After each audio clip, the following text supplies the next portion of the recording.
Okay, I'm going to talk about one way to replace the legs on a Coleman Power Steel Swim Vista Series 2 or any Intex pool.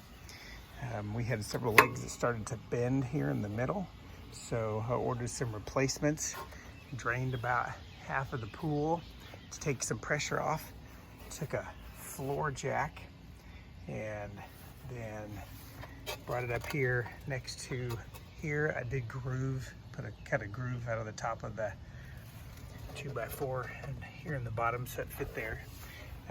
Jacked it up just a little bit, take some pressure. I have blocks here in the bottom, so as soon as the pressure's off of that, I'm going to pull this block out and maybe dig out a little bit more. Then take the clip, make sure you push the button here in the back to get, looks like this, to release that down there, and then pull that back. I put the new one in before I take the old one out.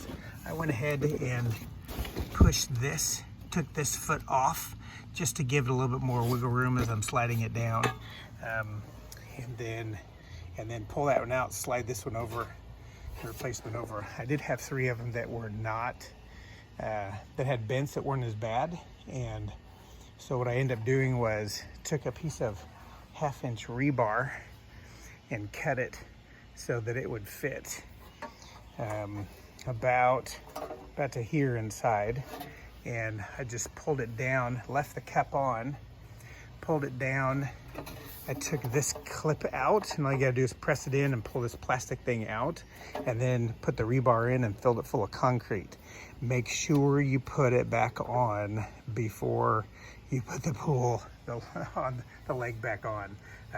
This one I didn't have to pull it back out. I just slid it up and slid it over, filled it up full of concrete rebar, and then put it back and slid it back up, and then put the block back in there and put the pressure back on from my floor jack. So this works for you, great. Good luck.